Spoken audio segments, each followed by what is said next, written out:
En este episodio de MP Talks vamos a hablar de un tema que, de una forma u otra, nos toca a todos: el cáncer de mama. Cada año en Uruguay se diagnostican cerca de 2.000 nuevos casos, pero dentro de esta cifra hay una realidad esperanzadora. Cuando el diagnóstico se realiza de forma temprana, la posibilidad de tratamiento exitoso son muy altas. Queremos aprovechar este espacio para desmitificar la palabra cáncer, dejar de asociarla únicamente con miedo y mostrar que hoy la medicina cuenta con enormes avances que permiten atravesar este camino con mejores resultados y mayor calidad de vida. Bienvenidos y bienvenidas a otro episodio de MP Talks. En esta instancia nos acompañan dos testimonios de cáncer de mama. Estamos con Beatriz Alonso, médica gastroenteróloga, es madre y abuela también. También nos acompaña Elena Guerra, que trabaja en el rubro inmobiliario. Ambas no dejaron de trabajar durante su tratamiento. Y también nos acompaña Diego Tuyá, médico oncológico de MP y jefe de oncología del Hospital Maciel. Muchísimas gracias por estar acá. Bueno, queremos saber cómo fue enterarse de la noticia en ese momento en el que te dicen tenés cáncer. Bueno, la verdad que uno, después que se hace los estudios, ¿no? La mamografía, ecografía de rutina, y al recibir el diagnóstico es como bastante fuerte, ¿no? Es decir, es una noticia que uno no espera, uno se hace estos estudios como habituales y cuando le dicen la palabra, bueno, es cáncer, o cuando te dicen, bueno, ahora vamos a hacer este tratamiento, es bastante fuerte, ¿no? No te das cuenta en el momento, sino que, bueno, te tienes que empezar a asimilar y, bueno, a hablarlo y totalmente con los especialistas de que te están atendiendo y, bueno, que te orienten, ¿no? Es un poco eso. Beatriz, ¿a vos qué fue lo primero que se te vino a la cabeza ese día?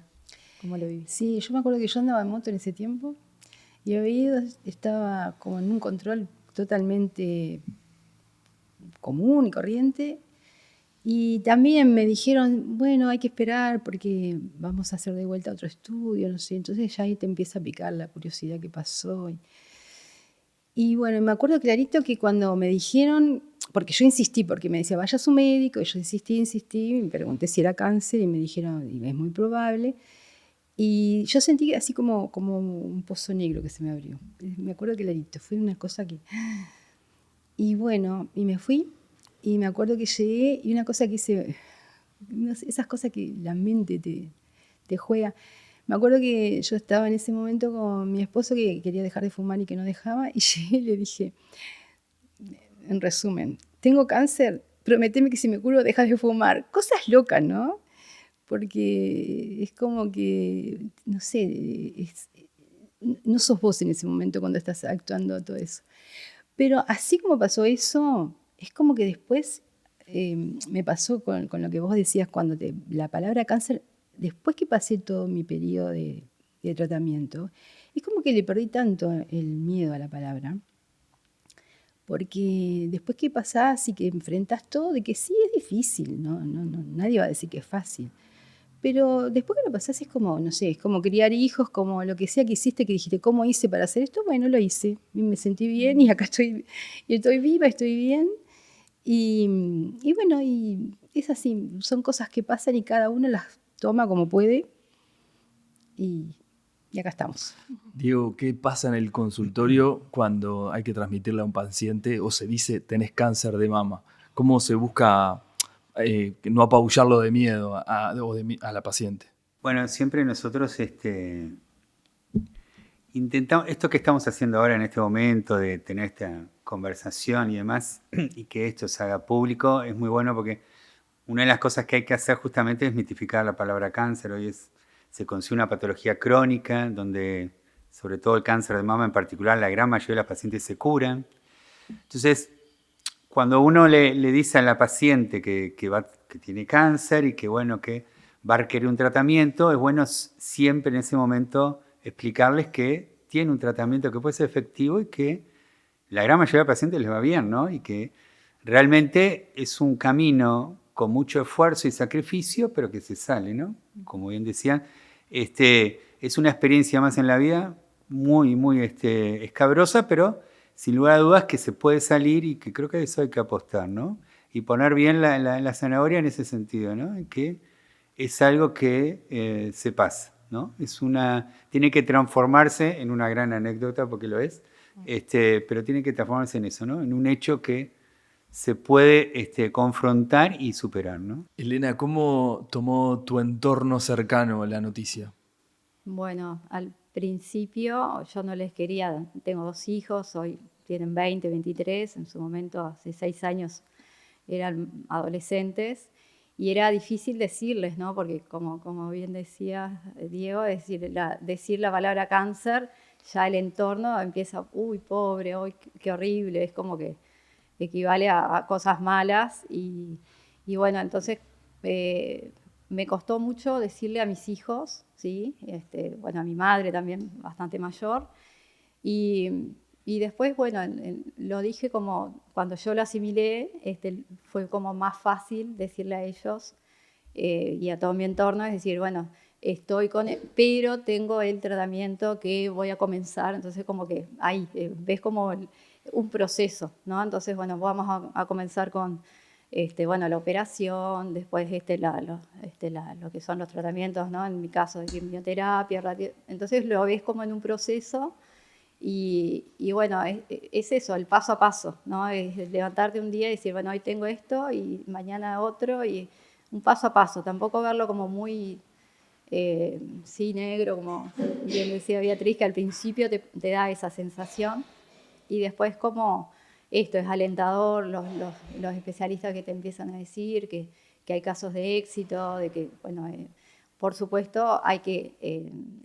bien decíamos de los controles, ¿no? Hay que hacer hincapié con eso y en un término al principio, cuando es bien precoz que se detecta, como que hay mucha esperanza también de rehabilitación. Bueno, de hecho estamos acá para un poco decirles esa experiencia. Así que bueno.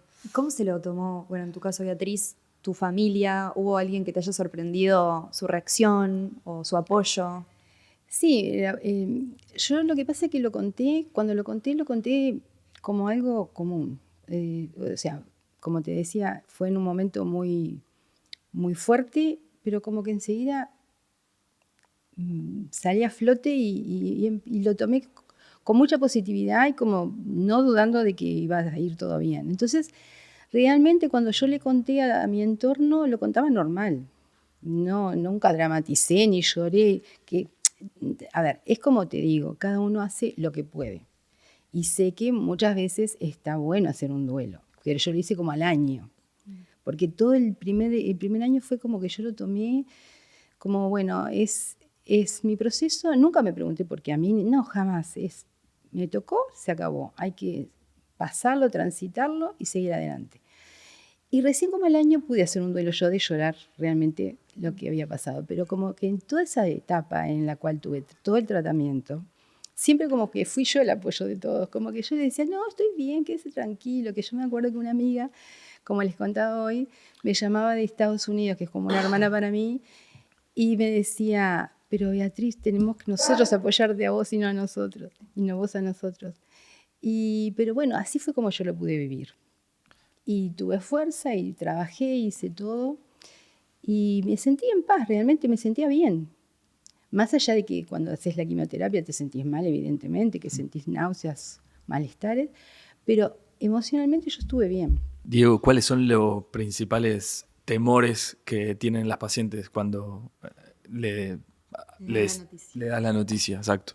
Y bueno, sobre todo esto, bueno, primero porque eso, la palabra cáncer se relaciona mucho antiguamente con lo que es la muerte, pero hoy en día se sabe que no es así, que es importante entender que no es así. Lo otro también es en relación a los tratamientos, ¿no? Que la quimioterapia en particular va sobrellevada de mucho más mito que realidad. Hoy en día nosotros todos los efectos adversos de la quimioterapia los controlamos mucho mejor que antes con los tratamientos que tenemos, incluso la caída del cabello. Hoy tenemos mecanismos, ellas no les tocó, pero hoy en día tenemos máquinas que pueden incluso evitar la caída del cabello para la quimioterapia. Las náuseas y vómitos se controlan bien, las defensas. Entonces, hoy en día se contiene mucho mejor todos los efectos posibles de la quimio. Y bueno, entonces explicando eso, ¿no? Y incluso hoy las cirugías son mucho menos agresivas que antes. Antes era la idea que había que sacar toda la mama, hoy cuanto menos se saca mejor, y con los tratamientos complementarios se logran los mismos resultados. Entonces, todo eso de alguna manera hay que informárselo a la paciente para que vaya perdiendo todos esos miedos y esos mitos, ¿no? Y en general pasa eso, ¿no? La paciente lo enfrenta con mucha adrenalina al inicio y lo supera y lo pasa todo con mucha energía, y después cuando termina los tratamientos es cuando viene el afloje, ¿no? Y ahí es cuando aparece, bueno, el duelo y demás, ¿no? Pero eso es muy común. La paciente en general sucede eso, y muchas veces la paciente es sin duda el puntal de la familia en cuanto a esto, porque de alguna manera también es la que se relaciona más con todo el servicio médico, que es la que le explica y demás. Muchas veces la familia no llega a esas conversaciones, y eso hace que también tenga mucho más miedo. Pero cierto es que uno se entera siempre de las cosas malas y no de las buenas, y entonces en ese sentido es lo que toda la gente maneja, ¿no? Como información que no es la real, ¿no?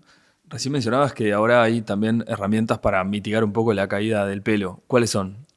Bueno, ahí específicamente lo que hace es enfriar el cuero cabelludo, que con eso hace una vasoconstricción, y con eso se evita en un 70%, no en todas las mujeres, pero eso en una gran mayoría de las pacientes que utilizan este método, los cascos fríos que se llaman así, evitan la caída del cabello.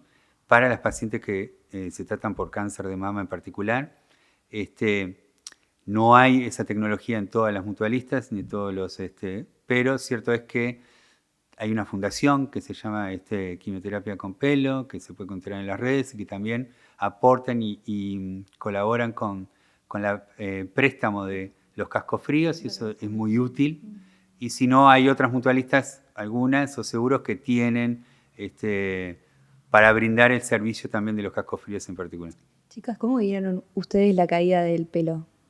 ¿Cómo fue para ustedes? ¿Usaron peluca? ¿No usaron peluca?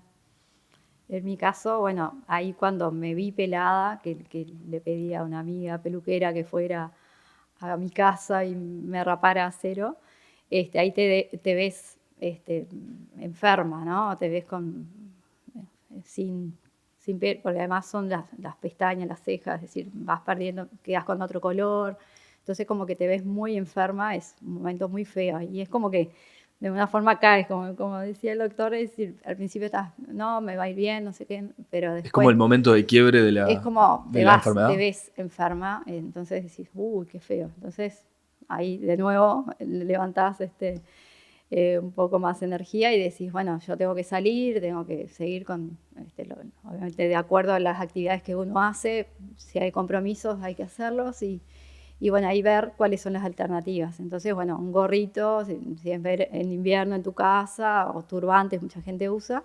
En mi caso sí, solicité un préstamo de pelucas en la Fundación Credita Berenbaum, que ahí fue cuando yo me acerqué a la fundación.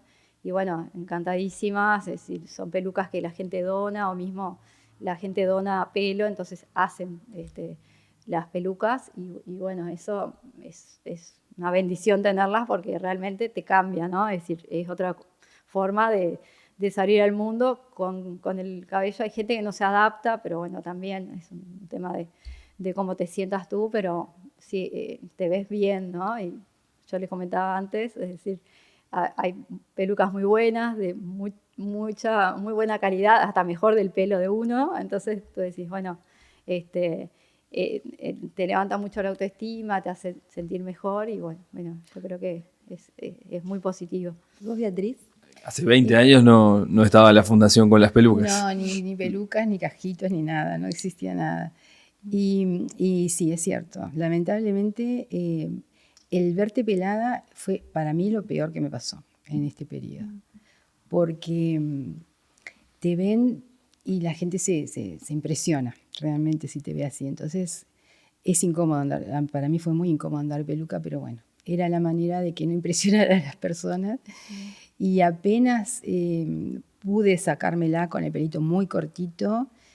Además, yo tengo el pelo lacio, y cuando te crece todo enrulado.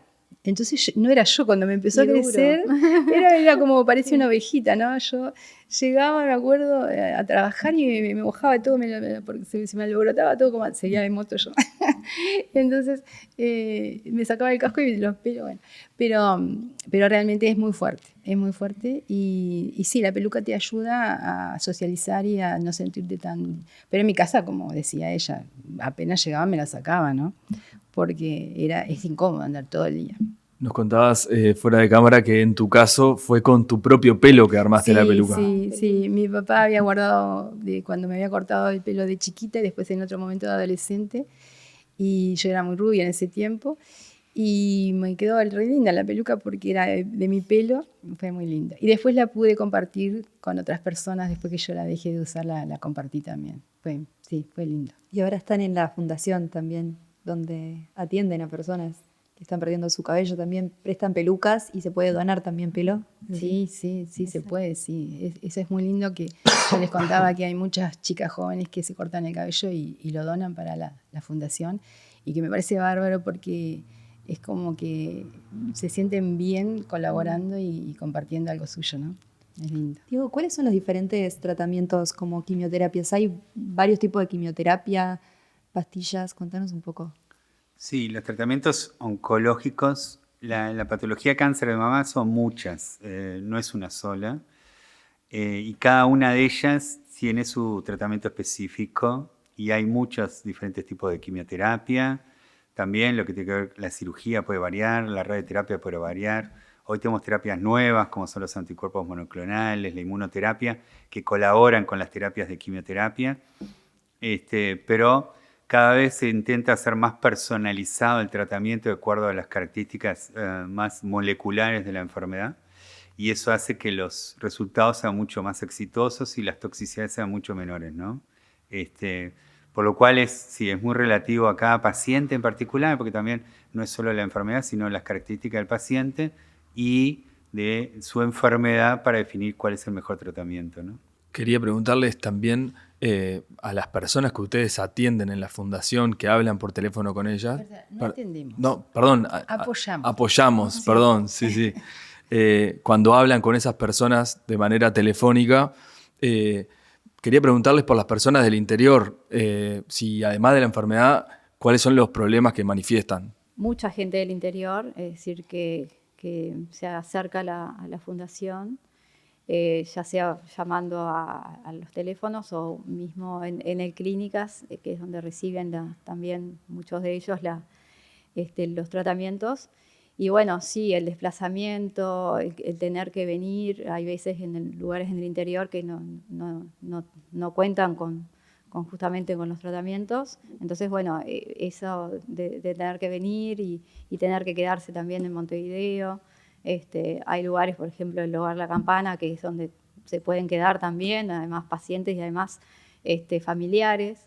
Entonces, bueno, hay mucho apoyo también de parte de la Fundación Greta Berenbaum en ese sentido, es decir, a acompañar, como bien dice Beatriz, y apoyar al paciente, pero también a la familia. Y esa familia también tiene sus actividades, sus, no sé, niños o hijos que estudian, familiares que trabajan, entonces a veces es muy difícil y es complicado, sí. Hay que tener en cuenta eso de que muchos pacientes del interior tienen que venir a Montevideo. Sabemos que ambas siguieron trabajando durante su tratamiento. ¿Cuáles fueron los principales síntomas que sintieron? Como cansancio, ¿qué tratamientos tuvieron y cómo lo sintieron en sus cuerpos, en su ánimo?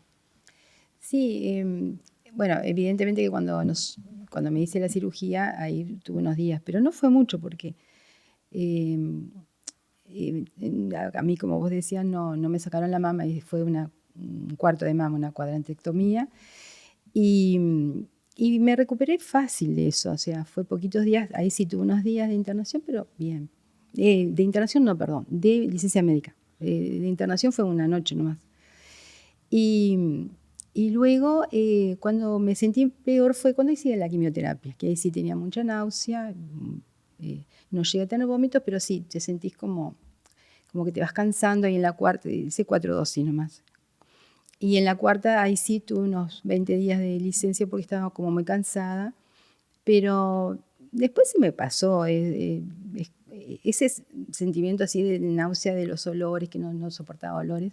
Pero yo seguía trabajando y me acuerdo que ponía en el consultorio, en un cajoncito, lo único que toleraba era como tipo refuercitos, así, pan con jamón y queso. Entonces yo me ponía en el cajón, entonces entre paciente y paciente me comía un bocadito. Porque para comer poquito y no tener, porque no podía comer mucho, era como que me acercaba algo así, me daba como... Y bueno, así de a poquito iba comiendo. Y bueno, y ahí lo sobrellevé y después se me pasó, evidentemente. Esa fue la peor de sentirme físicamente mal, fue en la quimioterapia. Porque después la radioterapia no me sentí para nada mal. Y en tu caso, Elena, Sí, también similar a Beatriz, pasé por la cirugía, después, que eso es bastante rápido, la recuperación. Y después sí, la quimioterapia, como que en ese mismo día te sentís como intoxicada de alguna forma, porque tenés como esa sensación de estar así como rara.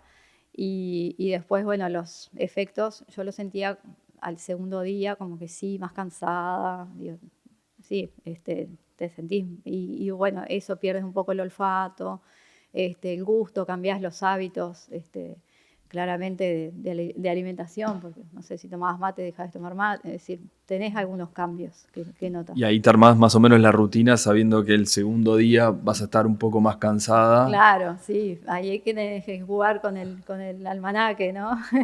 Yo me hacía como, era cada 21 días, entonces, no sé, las coordinaba para los viernes, entonces estaba sábado y domingo como una recuperación en mi casa, que sabía que iba a estar más tranquila, y bueno, arriba lunes, martes, y ahí seguía la semana.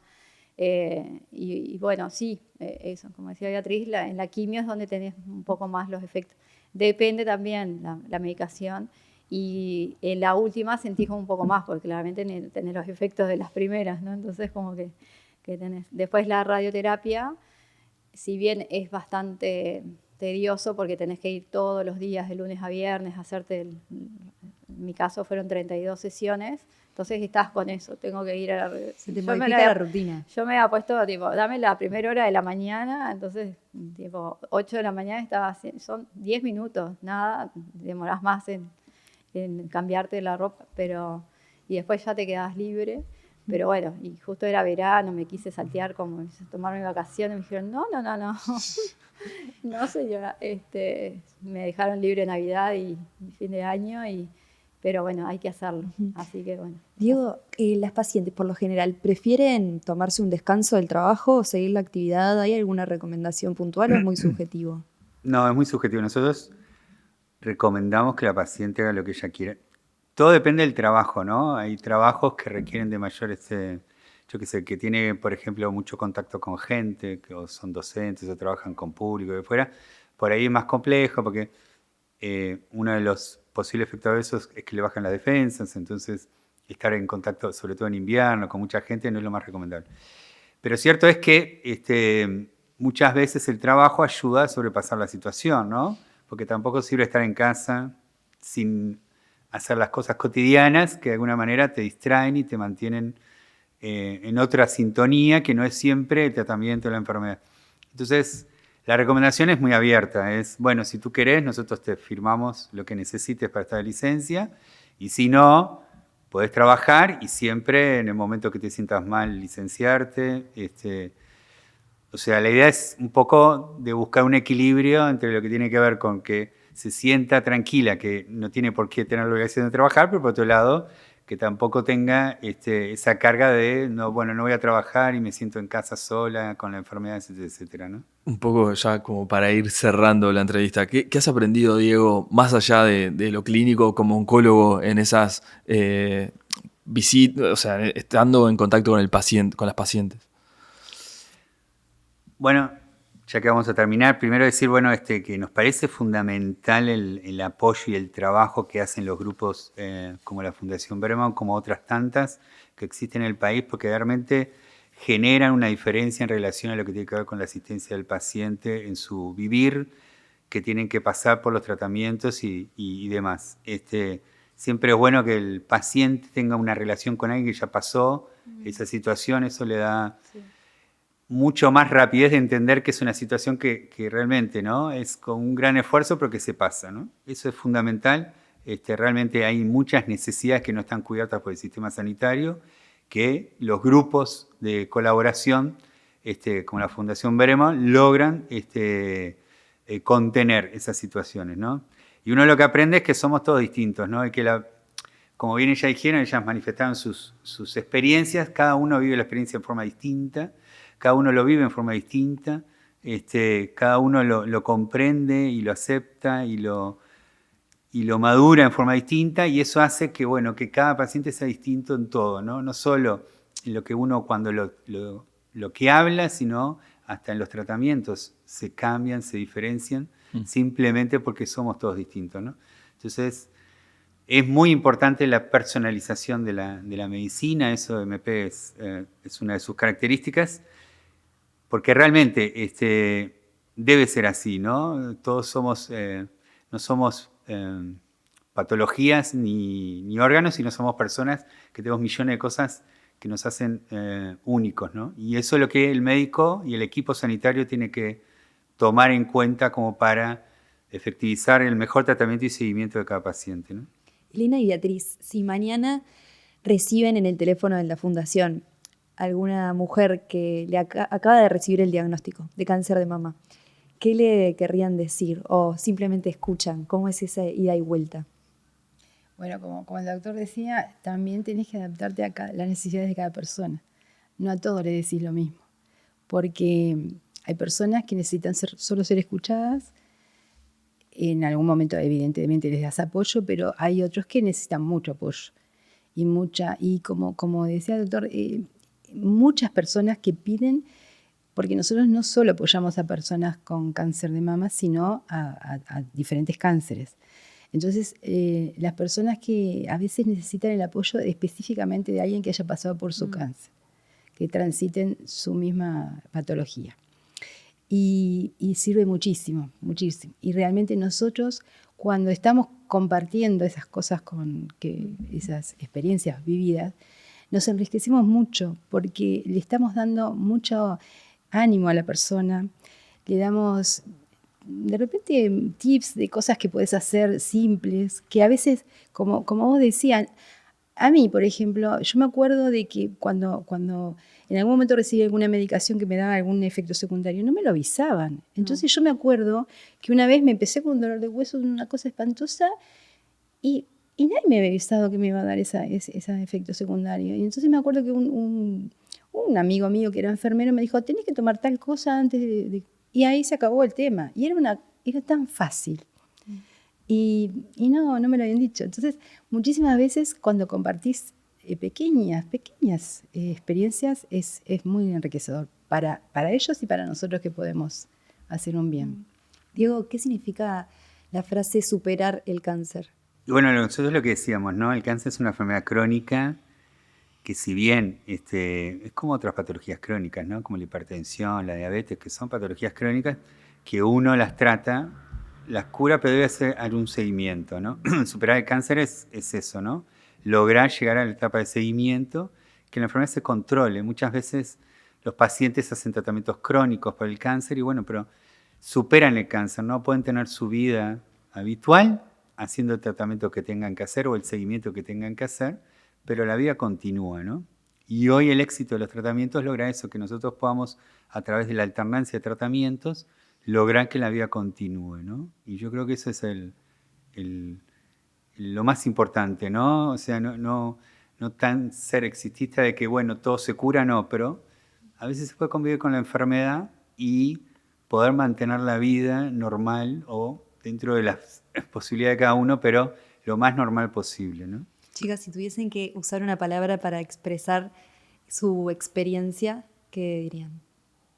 ¿Experiencia en qué sentido? O sea, todo lo vivido, desde el proceso de que exacto, se lo que enteraron aprendieron hasta ahora. del Una tratamiento. palabra sola no, pero lo que a mí me pasó cuando yo pasé por la experiencia mía fue que recibí tanto apoyo y tanto amor, y de todas maneras, porque de todas las religiones que podían apoyar, que te mandaban una medallita, una estampita, no sé, pero más allá de que creyeras o no, era tan linda la energía que te mandaban en ese amor de cada cosita, de cada mensajecito, que realmente yo realmente lo sentía como algo que me invadía. Entonces, siempre que uno da amor al otro cuando está pasando por cualquier situación difícil, es muy, muy, muy lindo. Y a mí, yo siempre digo, y a veces me dice, ay, qué raro, pero como que me siento en otra dimensión de que, bueno, yo entendí de alguna forma que me vino a mí, yo tuve que transitar esto para ser de repente otra persona o mirar o pararme en la vida de otra forma. Entonces, bueno, yo creo que para mí fue positivo, resiliencia sería alguna de las palabras que puedo utilizar. Y bueno, eso, como bien decía Beatriz también, sentir mucho amor de la gente que tenemos alrededor y eso, y después poder, por eso nos acercamos a la fundación, de alguna forma retribuir todo ese amor que tuvimos y ayudar a las personas que están transitando eso y que bueno, hay que pasarlo, hay que pasarlo de la mejor forma que se pueda. Bueno, muchas gracias a ambas por estar acá, Diego también. Y bueno, también mencionar la importancia de hacerse los chequeos rutinarios, ¿no? Que esa prevención, mientras más a tiempo se agarra, después mejor es para hacer el tratamiento. Así que, bueno, nos vemos en la próxima. Bueno, gracias.